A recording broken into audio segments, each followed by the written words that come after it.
Hello everyone, I am सलोनी और मेरी mathematics जो बाय सलोनी यूट्यूब चैनल पे आप सबका स्वागत है। ठीक है, तो आज का जो चैप्टर पढ़ेंगे हम रिलेशन एंड फंक्शंस के बारे में पढ़ेंगे, यानी कि संबंध एंड फलन के बारे में हम पढ़ेंगे। तो देखो हम स्टार्ट करते हैं चैप्टर के बारे में। ओके, तो आई होप सो आपको ये चैप्टर काफ़ी अच्छा लगेगा। ठीक, तो देखो इसमें क्या है कि सबसे पहले हम संबंध एंड फलन के बारे में पढ़ना सीखेंगे कि क्या है ये। देखो ए कोमा बी सबसेट, इसको ये जो साइन होता है तो सबसेट का साइन बोलते हैं। क्या होता है ये? सबसेट। सबसेट ये साइन होता है। ठीक है, तो देखो ए कॉमा बी यानी कि जो ये क्या है, ये ए कॉमा बी। ठीक, तो ये क्या है, ये बिलोंग करता है ए क्रॉस बी को बिलोंग करता है। तो इसमें क्या है कि A is border of B. जो ए है वो किसका बॉर्डर है? वो बी का बॉर्डर है। ओके, तो आगे बढ़ते हैं। देखो ए कोमा बी अगर सबसेट है ए क्रॉस बी का, तो ये क्या है कि इसकी सिस्टर है। ठीक है, ए क्या है? देखो ए बी का भाई है। इसमें पहले कितने रखा है? ए जो है बी का भाई है, दूसरा क्या है? ए सिस्टर ऑफ बी। अगर ये क्या है कि ये जो है दोनों सबसेट हैं। ठीक है, इसके ए क्रॉस बी के सबसेट हैं। तो देखो ए कॉमा बी यानी कि A comma B is subset A cross B, the age of A is greater than the age of B. मतलब सबका इसका मेन्स है कि मतलब सबसेट होना बहुत ज़्यादा ज़रूरी है। आगे बढ़ते हैं। देखो हम आगे से बढ़ते हैं। देखो कि A comma B subset A comma B total marks obtained by A is final marks is less than. मतलब क्या है कि अगर A comma B subset A comma A cross B के है, तो वो क्या है? देखो उसका ब्रदर भी है, उसका सिस्टर भी है, ग्रेटर है और लेस भी है। Total marks, final marks, less than, ये सब क्या है? एक देखो ए कोमा बी अगर सबसेट है ए क्रॉस बी का, उसका मतलब क्या है कि वो जो ए है रिलेटेड है बी से। ठीक है, ए जो होगा वो रिलेटेड है बी से, रिलेटेड है। देन तब इसमें ए जैसे ए सबसेट अगर बी का है, इसमें क्या है कि A comma B subset are है। तो इसमें पता है कि ए जो है वो बिलोंग करता है आर को, यानी कि इसका आर का फंक्शन भी होगा ये। और ये सबसेट है, यानी कि अगर जब ए कॉमा बी अगर सबसेट है आर के, तो ये बी जो होगा सबसेट होगा इसके, यानी कि दोनों ही क्या होंगे? एक दूसरे से रिलेटेड होंगे। ओके, तो ये चीज़ आपको समझ में अच्छे से आ गई होगी। अब देखो इसमें आगे बढ़ते हैं। इस चैप्टर में क्या है कि हमें डिफरेंट टाइप की इसमें स्टडी को हमें करना है। Function, composition, invertible function and binary operation. तो इन सब के बारे में हमें क्या है? पढ़ना है। ओके, तो देखो आगे बढ़ते हैं। आगे बढ़ते हैं, कैसे पढ़ेंगे? देखो आगे अब इसमें क्या है? देखो types of relation. Types of relation में क्या है? देखो कि संबंध के प्रकार। मैंने आपको रिलेशन के बारे में बता दिया कि अगर रिलेशन का मतलब क्या है कि अगर ए कॉमा बी सबसेट है आर के, तब ये जो होगा ए जो होगा बी से रिलेटेड होगा, यानी कि ए जो होगा बिलोंग करेगा आर को।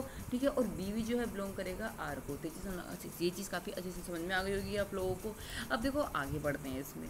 Types of relation. Types of relation का मतलब ये है कि इसमें ये कि जो रिलेशन के कितने प्रकार हैं।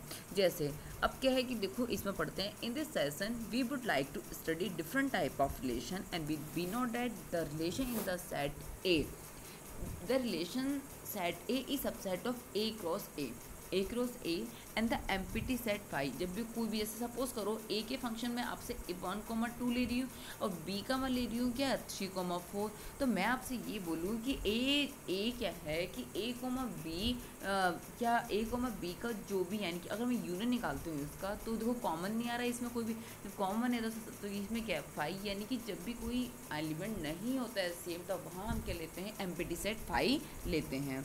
ओके, तो ये चीज़ आपको अच्छे समझ में आ गई होगी। तब इसमें देखें empty set and 5 and A cross B are two extremely क्या है? इसमें रिलेशन है, यानी कि ए कोमा बी के क्या A cross A R two extreme relation है।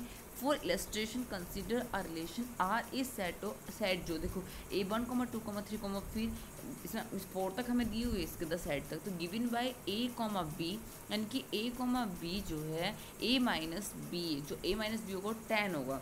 मतलब एक जस्ट लाइक इसमें रिलेशन दे रखा है इसमें। ठीक है, तो इसमें क्या this is empty set no pair, क्योंकि देखो जब ए माइनस बी 10 दे रखा है और ए सेट ए ये दे रखा है, तो इसमें क्या है कि कोई भी क्या है इसमें पेयर नहीं होगा। ठीक है, तो इसमें क्या है? देखो A minus B 10 and similarly R dash जो होगा, सिमिलरली आर डैश यानी कि A comma B and mod A minus B greater than equal 0 हो जाएगा। ठीक है, तो अब इसमें आगे बढ़ते हैं। देखो and whole set A cross A is all pair A comma B in A comma A. Satisfaction क्या होगा कि जो a माइनस बी होगा वो ग्रेटर देन किसके होगा, 0 के होगा। तो इसकी extreme example leads to following definition से हम पढ़ते हैं। अ रिलेशन आर इन, देखो एक relation R in the set A, जब रिलेशन आर है यानी कि सेट ए में एक रिलेशन है तब वो एम्प्टी रिलेशन कहलाएगा, जिसमें क्या होंगे, हमारे कोई भी एलिमेंट नहीं होंगे। एलिमेंट सिर्फ क्या होगा, उसमें 5 होगा, यानी कि ए कोमा बी का मैं यूनियन निकालती हूँ तो कोई भी एलिमेंट कॉमन नहीं होगा, तो दैट मीन्स एम्प्टी सेट होगा। एम्प्टी सेट का मतलब क्या है, उसमें कोई भी एलिमेंट नहीं होगा। ठीक है, अब आगे बढ़ते हैं। देखो is related to an elements of A, that is जो आर है आर इक्वल 5 एंड सबसेट होगा ए क्रॉस ए का, यानी कि ए क्रॉस ए का से क्या होगा, सबसेट होगा। ठीक है, डेफिनेशन आज अच्छी समझ में आ गई होगी। अब देखो आगे डेफिनेशन टू क्या कह रहा है कि R relation R in the, एक रिलेशन जो है R in the set A में, सेट ए में एक रिलेशन जो है वो क्या है, एक यूनिवर्सल है, यानी कि क्या है, एक यूनिवर्सल रिलेशन है। A relation R in the set A is called the universal relation if each of the elements A is related to the every element of A, that is A cross A. इस चीज़ को समझने में काफ़ी मतलब अच्छे समझना इस चीज़ को। जैसे देखो इसमें क्या है कि रिलेशन आर है, ठीक है, सेट ए में, तो वो क्या है हमारा, देखो एक यूनिवर्सल रिलेशन है। ठीक है, जैसे मैं आपसे बोलूँगी जैसे ए 1, 2, 3 है और बी बोलूँ मैं आपको 1, 2, 3, 4 ले लूँ, तो यूनियन में तो सारे हमारे कौन से आ जाएंगे, ए यूनियन बी में हमारे कौन से आ जाएंगे, 1, 2, 3, 4 सारे आ जाएंगे। तो इससे क्या होगा, जब हमारे सारे आ जाएंगे तो आगे क्या होगा कि जितने भी जब हमारे सेट है तो उसमें क्या हो रही है, यूनिवर्सल होंगे। यूनिवर्सल का मीन्स यूनियन है, यानी कि each elements A is related to every element. तो देखो इसमें क्या है कि डेट इज आर जो है आर बराबर एक रो से, बोथ क्या है एम्प्टी रिलेशन और यूनिवर्सल रिलेशन, दोनों रिलेशन जो कहलाते हैं हमारे sometimes are called the trivial solution relation हमारे कहलाते हैं। क्या कहलाते हैं, एम्प्टी रिलेशन और यूनिवर्सल रिलेशन हमारे कहलाते हैं ट्राइबल रिलेशन कहलाते हैं। तो ये आपको समझ में आ गई होगी कि ट्राइबल रिलेशन किसे कहते हैं, ट्राइबल रिलेशन किसे कहते हैं, जो एम्प्टी रिलेशन और यूनिवर्सल रिलेशन होते हैं हमारे, ये ट्राइबल रिलेशन कहलाते हैं। ठीक है, अब example, let A be the set of all students of a boys school and so that the relation R is given by the A, जो यानी कि आर यानी कि ए है, ए क्या है, A comma B and A sister of B is the empty relation. Empty relation का मतलब क्या है कि 5 होगा इसके अंदर, and R does A comma B is the difference and between, इसमें अंदर क्या है, difference between and is the height of A B is less than 3 metres. तो इसमें क्या ये क्या है, यूनिवर्सल है। तो हम सॉल्यूशन देख लेते हैं। इसमें क्वेश्चन का मतलब समझने पहले है कि अगर जो हमारे पास माना जो जितना भी स्टूडेंट यानी कि जो स्कूल के लड़कों का जो हमारा जो स्टूडेंट का सेट है वो ए है, ठीक है, और जो रिलेशन है हमारा आर है, और आर हमें रिलेशन दिया हुआ है ए कोमा बी, इसकी क्या है, ए जो है बी की सिस्टर है, वो हमारा एम्प्टी रिलेशन है, इसका मतलब कोई भी एलिमेंट्स नहीं होगा।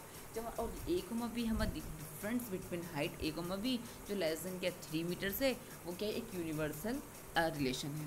तो इसमें क्या है, since the school is boys, जब since the school is boy यानी कि अगर एम्प्टी सेट है, एम्प्टी सेट का मतलब क्या है, एम्प्टी सेट का मतलब ये है कि उसमें कोई भी क्या है, स्टूडेंट नहीं है, कोई भी स्टूडेंट नहीं है।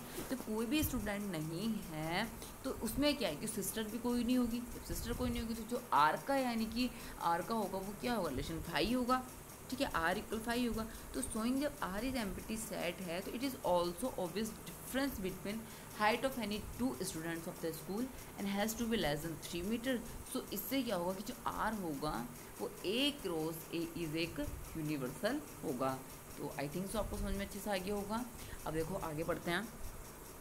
रिमार्क क्या है क्लास का, देखो remark in the class 11th में आपने पढ़ा होगा, क्लास 11th में आपने क्या पढ़ा है कि देखो we have to see that 2 ways representing a relation namely roster method and the set builder method, आपने 2 11th क्लास में पढ़े होंगे, ठीक है। अब देखो हमारे पास क्या है कि सेट 1, 2, 3, 4 है, डिफरेंट क्या है आर से। तो देखो ए कोमा बी अगर डेट इज यानी कि रेशियो a+1 है, इसे एक्सप्रेस्ड कर रहे हैं हम, ठीक है।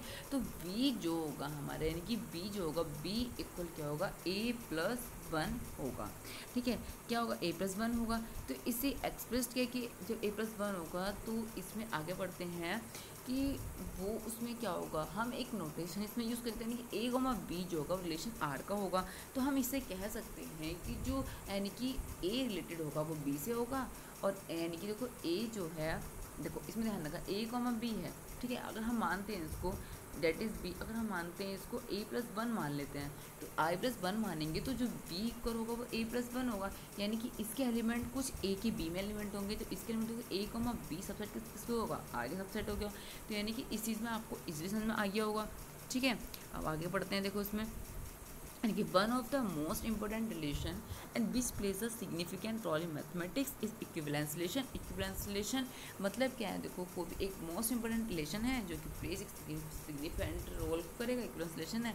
To study equivalence relation we first consider three types of relation and namely the reflexive जो सिमेट्रिक और ये होंगे ट्रांसटिव होंगे। मतलब टू टाइप्स दिए गए हैं हमसे, जैसे थ्री टाइप्स के जो रिलेशन है, थ्री टाइप्स के रिलेशन है, तो एक रिलेशन का नाम क्या है, रिफ्लेक्सिव, और दूसरे का सिमेट्रिक और ट्रांसटिव। देखो मैंने आपको बताया कि हम टाइप्स ऑफ रिलेशंस पढ़ेंगे। टाइप्स ऑफ रिलेशंस में एक रिलेशंस क्या है, रिफ्लेक्सिव रिलेशन, दूसरा सिमेट्रिक और तीसरा ट्रांसटिव। तो हमने तीन टाइप्स के रिलेशंस हमें इसमें पढ़ने हैं। तो आगे बढ़ते हैं, देखो ठीक है। अब a relation R is said to is called, देखा सबसे पहले पढ़ते हैं डेफिनेशन। डेफिनेशन हमने क्या पढ़ी थी, डेफिनेशन में हमने पढ़ा था, देखो a relation R is set, जो रिलेशन है R in the set A is called the reflexive, symmetric and transitive.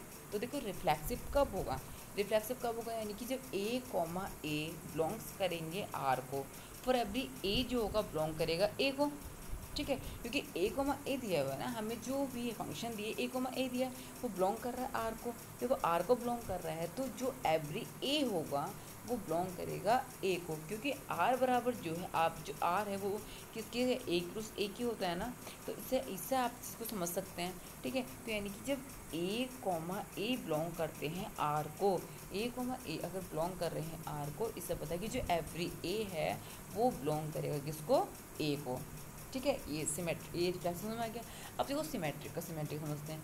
Symmetric का क्या है कि इफ़ ए1 कॉमा ए2 जो बिलोंग करते हैं आर को, तो इम्प्लाइज डेट यानी कि देखो ए टू कॉमा ए1 वो भी बिलोंग करेंगे किसे, आर को बिलोंग करते हैं। इसका मतलब क्या कि फॉर ऑल यानी कि ए कॉमा ए2 जो बिलोंग किसे करेंगे, ए को, ठीक है। क्योंकि इसका मतलब है कि मैंने आपको ऊपर बता रखा कि आर जो है वो बिलोंग किसे करता है ए क्रॉस ए को, तब करता है उस कंडीशन में कि जब ए कॉमा बी जो है वो बिलोंग किसे करता है आर को। जब ये इसको बिलोंग करेंगे तो जाहिर सी बात है आर भी किसको बिलोंग करेगा, ए को बिलोंग करेगा। तो ये चीज़ आपको समझ में अच्छे से आ गई होगी, ठीक है। अब देखो आगे बढ़ते हैं। सिमेट्रिक का मतलब, सिमेट्रिक का तो मतलब वैसे भी क्या होता है कि अगर इमेज, सिमेट्रिक का मतलब क्या है कि दोनों की इमेज क्या इक्वल होनी चाहिए, ठीक। यदि ए कोमा ए देखो बिलोंग करता है आर को, तो इम्प्लाइज कि ए कोमा ए यानी कि देखो 1,2 ले रहे हैं, ये बिलोंग करता है सपोज करो ए को, तो 2,1 भी बिलोंग करना चाहिए ए को, तभी क्या है फिर इससे क्या होगा कि 2,1 जो होंगे बिलोंग करेंगे ए को। इससे क्या है इनकी सिमेट्री जो है इक्वल होनी चाहिए, ठीक है। तो ये आपको समझ में आ गई होगी चीज़, रिफ्लेक्सिव सिमेट्रिक समझ में आ गया। अब पढ़ते देखो ट्रांसटिव।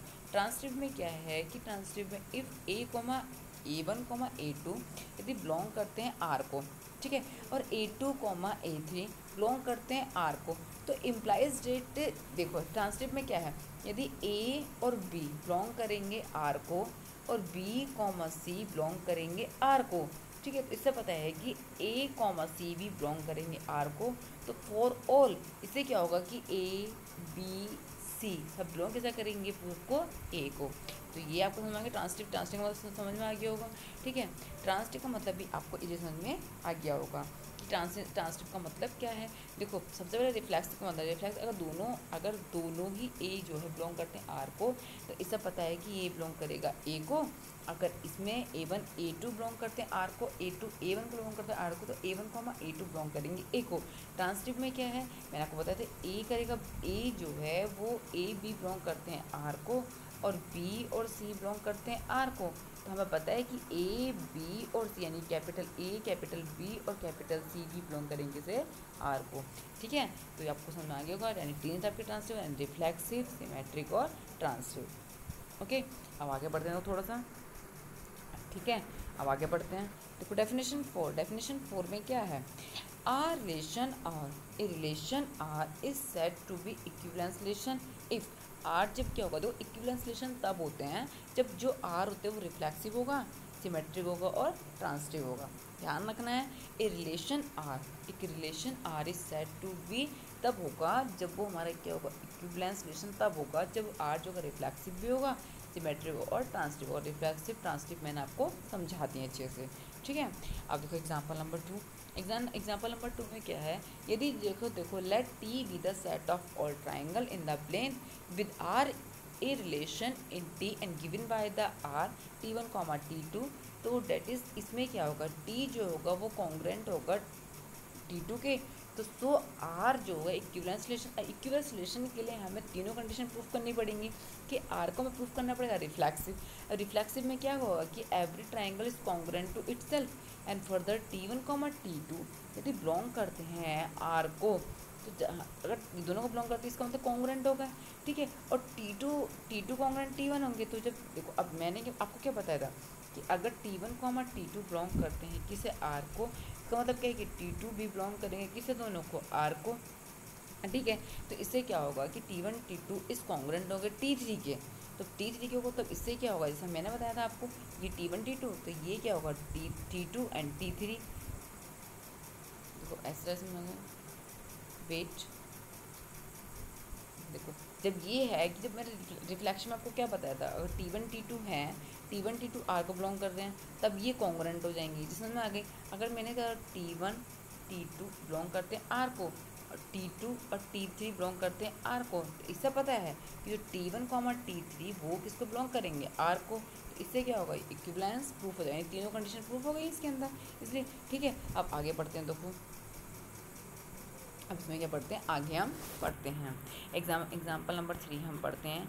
एग्जाम्पल नंबर 3 में देखो क्या क्या कहा इन्होंने, एग्जाम्पल नंबर 3 में कुछ नहीं कहा कि let L be the set of all lines in the plane, यानी कि एल जो है वो लाइन जो सभी लाइन्स का सेट है प्लेन में, और R be the relation in the L and defined as the, क्या डिफाइन करना है, L1, L2 इस परपेंडिकुलर टू, देखो इसमें क्या है कि ये क्या है, इस पर परपेंडिकुलर है, देखो इसमें क्या है, ये परपेंडिकुलर है एक दूसरे के ऊपर, ठीक है, समझ में आ गया इसलिए। तो अब आगे बढ़ते हैं, देखो इसमें, तो इसमें क्या है, so that R is symmetric, but R जो है सिमेट्रिक है, but neither reflexive nor transitive, ये हमें प्रूफ करना है। अब देखो सिमेट्रिक के लिए क्या प्रूफ करना है कि L1, L2 बिलोंग करेंगे यदि आर को, तो L2, L1 भी बिलोंग करेंगे किससे, R2 को, तो इससे जब ये है कि L1, L2 बिलोंग कैसे करेंगे आर को, तो ये चीज़ में आनी चाहिए, ठीक है। देखो आगे कैसे करते हैं, अगर आर क्या है रिफ्लेक्सिव नहीं है, इस as line is not perpendicular to itself, अगर देखो ये रिफ्लेक्सिव नहीं है तो ये परपेंडिकुलर नहीं होगा L1, L2 पे, क्योंकि रिफ्लेक्सिव में क्या बोला था मैंने, A1, A2 बिलोंग करते हैं किससे, आर को, तो जब A है तो ये किसे बिलोंग करेगा, सबको बिलोंग करेगा, तो ये इसके क्या है एज अ लाइन L है, तो डेट मीन्स ये क्या है कि is perpendicular to the itself and L1, L1, तो ये नहीं होंगे, और इसमें ये बिलोंग करेगा आर को, यानी कि L1, L1 बिलोंग करेगा आर को, तो R is symmetric as a L1, L2 तो बिलोंग करेंगे आर को, इससे क्या है ये परपेंडिकुलर है, जब ये परपेंडिकुलर है तो इसका मतलब क्या है L2, L1 बिलोंग करते हैं किससे, आर को, क्योंकि आर जो है R is not transitive indicate the, क्या होगा इसमें, L इज क्या perpendicular to L2 and L2 is perpendicular to L3 and L1 can never perpendicular to the L3, in fact L1 parallel to L3, ठीक है।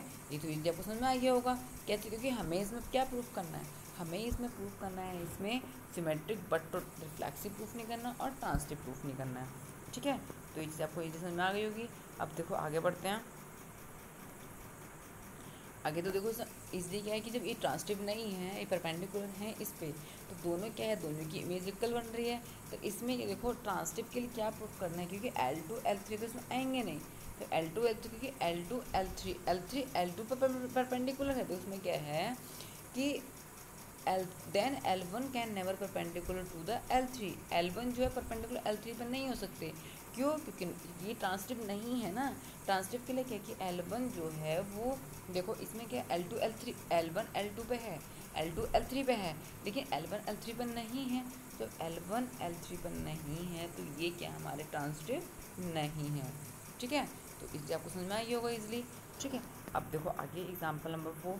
So the relation R is set 1, 2, 3 given by R बराबर 1, 1, 2, 2, 3, 3, 1, 2, 2, 3 is reflexive but to note neither transitive और nor symmetric. ठीक है, ना तो वो symmetric है ना तो वो ट्रांसटिव है, बट क्या है वो रिफ्लेक्सिव है। अब रिफ्लेक्शन में हमें पता है कि सेम वो होनी चाहिए। सेम क्या है? सेम कॉमन जो एलिमेंट्स है वो होनी चाहिए। अब देखो इसमें जो कॉमन एलिमेंट है 1, 1, 2, 2 एंड 3, 1, 2, 2, 3। इसमें क्या है? देखो ये क्या 3 है इज ऑल्सो। अब ये लाई करते हैं आर को, but R is not symmetric. Symmetric तो है नहीं। देखो सिमेट्रिक कैसे नहीं है? देखो 1, 1 अगर लाई कर रहे हैं आर को, तो अगर 1, 2 लाई करते हैं आर को, लेकिन 2, 1 जो है वो बिलोंग नहीं करते हैं आर को। देखो 2, 1 तो कहीं नहीं है ना, तो कहीं नहीं है तो इसमें क्या है कि इसे लाई नहीं कर रहे हैं। ठीक है, तो इसका मतलब क्या है कि ये जो है ये does not equal R. Similarly इसलिए ये ट्रांसटिव नहीं है और ये सिर्फ क्या है हमारे एक रिफ्लेक्सिव है। ओके, अब आगे चलते हैं। देखो example number 5। So that the relation R is set to be Z integer given by the R जो है वो बिलोंग करते हैं ए कोमा बी को। डिवाइड कितना है 2 and that is 2 and divide करता है ए माइनस बी को। तो इसमें क्या है कि इक्विवेलेंस रिलेशन रखता है। इक्विवेलेंस रिलेशन का मतलब क्या है इसमें कि देखो वो रिफ्लेक्सिव भी होना चाहिए, ट्रांसटिव भी होना चाहिए और सिमेट्रिक भी होना चाहिए। और हमें कंडीशन दी हुई है इसमें कि जो आर है कोमा बी और subset ratio to divide the A minus B is equivalence relation. ठीक है, R is reflexive as a divides divided and A minus A for all A जो है वो बिलोंग किसे करता है जेड को। जेड क्या है? हमारा सेट है। ठीक है, इंटीजर्स है। ठीक, तो इसमें क्या है कि ये जो है ए कोमा बी जो है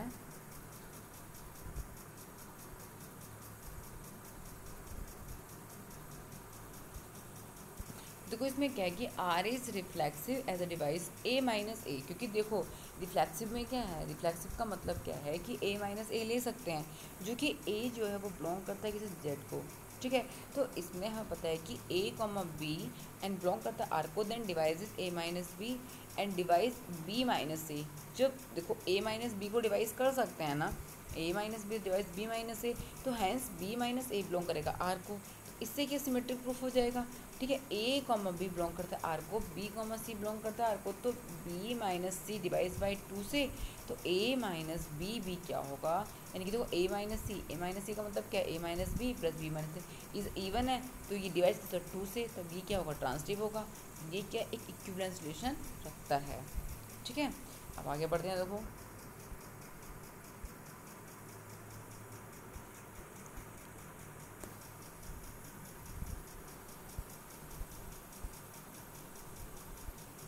thanks for watching this video को सिर्फ यहीं तक, अभी हम यहीं तक पढ़ाते हैं। आगे जो क्वेश्चन हैं हम आपको पढ़ाएंगे कल।